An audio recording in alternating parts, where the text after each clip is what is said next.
Aujourd'hui je vais te révéler une vérité sombre, troublante, mais qu'il est nécessaire de connaître pour briser les illusions et ouvrir les yeux, le marché invisible des enfants sacrifiés. Tu as peut-être entendu des histoires dans des films, dans des légendes, ou dans des rumeurs. Tu t'es peut-être dit, ce sont des exagérations, des inventions. Mais je te le dis sans détour, derrière certains pouvoirs, certaines richesses et certaines gloires, il y a un prix payé en sang. Et ce prix, trop souvent, est celui des enfants. Depuis l'aube des civilisations, le sacrifice est une réalité. Dans l'Égypte ancienne, dans les royaumes mayas et aztèques, dans l'Afrique traditionnelle. Même dans certaines pages de la Bible, on trouve des traces de sacrifices humains. Les peuples croyaient que pour obtenir la pluie, la fertilité, la victoire à la guerre, il fallait offrir une vie aux dieux. Et quoi de plus précieux qu'un enfant, symbole de pureté, d'innocence, de futur? Déjà à cette époque, les initiés savaient que l'énergie d'un enfant était puissante. Car un enfant n'a pas encore accumulé de lourdes fautes, il est plus proche de la source. Son sang, son souffle, son aura, sont purs. Et c'est précisément cela qui attire les forces occultes. Mais aujourd'hui, crois-tu que ces pratiques ont disparu? Non, elles se sont transformées, cachées, modernisées.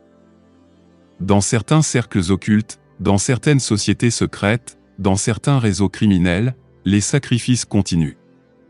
Et dans le monde spirituel, ces âmes d'enfants deviennent des monnaies d'échange. On ne sacrifie pas seulement pour apaiser un dieu ou une divinité. On sacrifie pour obtenir des contrats, des places politiques, des fortunes, des carrières fulgurantes. Les enfants deviennent des chèques spirituels encaissés dans un marché invisible. Ce marché est structuré. Certains initiés parlent de banques d'âmes. Oui, comme tu l'entends. Des lieux invisibles où l'énergie de ces âmes est stockée, utilisée, redistribuée. Celui qui veut devenir président, ministre, PDG, superstar, peut être tenté d'y recourir. On lui dit, offre, et tu recevras. Offre une vie, et ton chemin s'ouvrira. Mais ce qu'il ne comprend pas, c'est que derrière chaque succès, il y a une dette sanglante. Et cette dette, un jour, réclamera des intérêts. Regarde l'histoire des grandes puissances.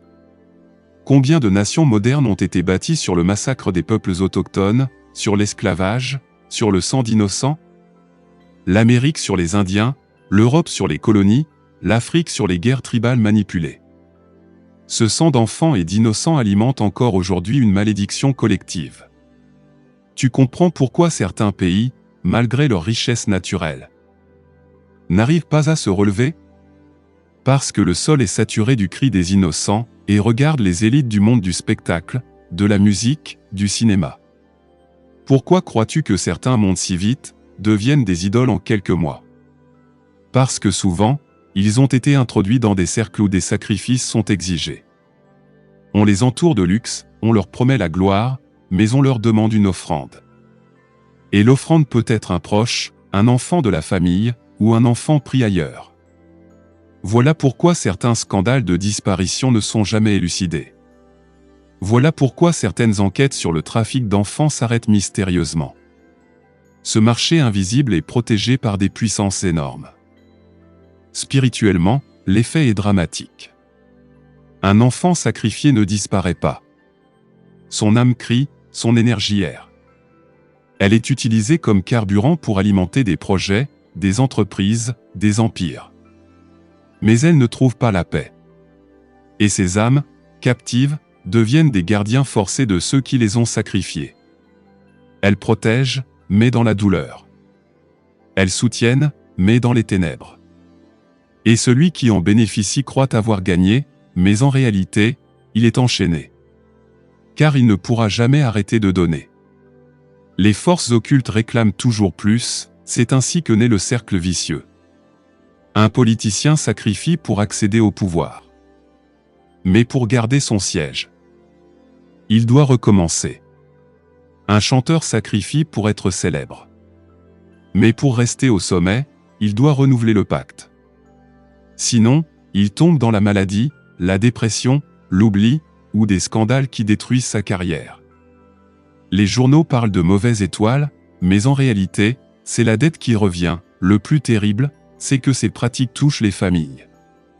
Car l'âme d'un enfant sacrifié n'est pas seulement arrachée, elle est liée à la lignée. Cela crée une malédiction familiale. Les descendants souffrent, reproduisent les mêmes schémas, divorces répétés, faillites, maladies, mort précoce. Tant que la dette n'est pas purifiée, la famille entière paie le prix. Alors, que faire face à ce marché invisible? D'abord, ouvrir les yeux. Cessez de croire que le monde est régi seulement par des lois visibles. Il existe un commerce énergétique qui échappe aux yeux des naïfs. Ensuite, refusez de participer. Car certains, même sans le savoir, nourrissent ce système. Quand tu regardes avec fascination des artistes qui ont clairement des symboles occultes, quand tu vibres avec leur musique, tu participes. Ton énergie rejoint l'égrégore et alimente ce marché, mais il existe une autre voie. La lumière peut libérer. Tu peux prier pour les âmes d'enfants sacrifiés, même si tu ne les connais pas. Tu peux allumer une bougie blanche et dire que toute âme d'enfant prisonnière soit libérée par la lumière divine. Ces gestes simples sont puissants, car ils apportent une énergie que les forces de l'ombre détestent, la compassion désintéressée. Tu peux aussi purifier ton espace, ton foyer, demander à tes ancêtres de protéger les enfants de ta lignée. Tu peux briser les chaînes invisibles par des prières sincères, des offrandes pures comme l'eau, le miel, le lait, qui sont des symboles de vie. Frères, sœurs, sache une chose, rien de ce qui est fait dans l'ombre ne reste éternellement caché. Le sang crie toujours. L'univers réclame justice. C'est pour cela que tant d'empires bâtis sur le sang s'écroulent un jour. Parce que la terre rend ce qu'elle a bu. Et ce jour, ceux qui ont bâti leur pouvoir sur les enfants sacrifiés paieront un prix terrible. Mais toi, n'attends pas que ce monde tombe pour comprendre. Protège les enfants de ta famille. Protège ton rat. Refuse les pactes faciles. Et surtout, développe ta lumière intérieure. Car une seule flamme sincère peut libérer des milliers d'âmes prisonnières. Abonne-toi à cette chaîne pour recevoir d'autres révélations comme celle-ci. Et regarde dans la description mes livres, qui t'enseigneront purification, protection, libération des malédictions familiales et victoire spirituelle. Je suis Kamao, et je te rappelle, l'argent et le pouvoir passent, mais l'innocence d'un enfant sacrifié crie éternellement dans l'univers. Et seul celui qui marche dans la lumière échappe à cette dette.